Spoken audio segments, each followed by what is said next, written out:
último vídeo da nossa série de conteúdos sobre a filosofia helenística, falaremos um pouco sobre o cinismo.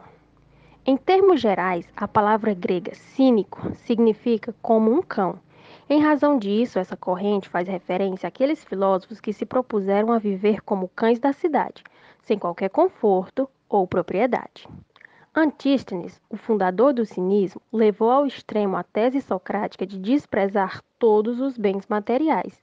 Mas, como Aristóteles elencou certa vez, o verdadeiro discípulo é aquele que supera o mestre. Foi Diógenes de Sinope que ficou conhecido como refundador da corrente. Diógenes questionava todos os valores e as convenções sociais. Para ele, a pesquisa filosófica teórica era inútil para alcançar a felicidade.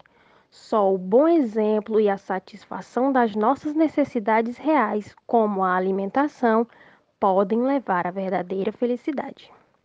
Diógenes procurou levar uma vida conforme os princípios que considerava corretos. Por conta disso, seus ensinamentos estavam fora de qualquer convenção social.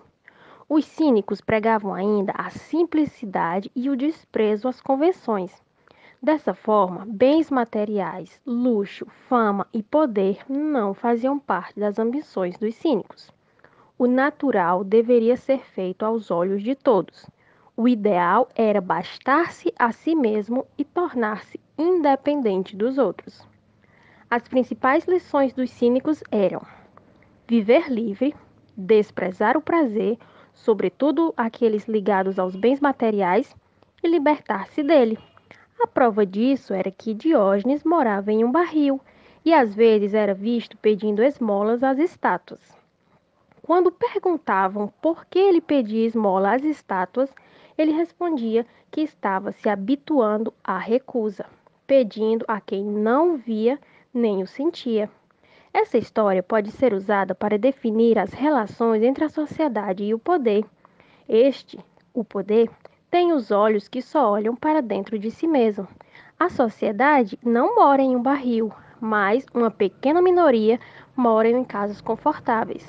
A maioria mora em lugares maiores que um barril e uma parcela significativa da sociedade não tem nenhum barril. A sociedade pede esmolas ao poder, como a segurança, a saúde e a educação. Mas na etapa final se resumem todos em uma estátua. Nós nos habituamos à recusa. Outro hábito curioso de Diógenes era andar durante o dia com uma lanterna na mão, interpelando a todos, procurando por homens honestos que vivessem felizes conforme a sua verdadeira natureza. Mas e aí? A lanterna de Diógenes iluminaria você? Outra história famosa de Diógenes é que certa vez Alexandre Magno foi ao seu encontro e perguntou-lhe se havia algo que ele, como imperador, poderia fazer em seu benefício. E Diógenes respondeu prontamente: sim, pode sair da frente do meu sol. Diz a lenda que Alexandre ficou impressionado com o desprezo de Diógenes pelos bens materiais e teria comentado: se eu não fosse Alexandre, queria ser Diógenes. Após as explicações sobre as principais correntes do pensamento helenístico, cabe refletir sobre o que essas correntes têm a nos ensinar, principalmente em tempos difíceis marcados por grande instabilidade emocional, psicológica e financeira, e ainda por reflexões acerca da liberdade individual refletida nas ações coletivas e no bem-estar de todos. Na busca pela ataraxia, entendida aqui como paz interior, o estoicismo nos diz para cultivarmos o autocontrole para superar os tempos difíceis, não se preocupar com o futuro e libertar-se dos vícios. O epicurismo nos aconselha a não temer a morte e para desprender-se dos prazeres não naturais e não necessários, como a riqueza e o luxo. O ceticismo, por sua vez, nos ensina a não agitar-se por acontecimentos e não expressar julgamentos definitivos, já que as coisas são pura aparência.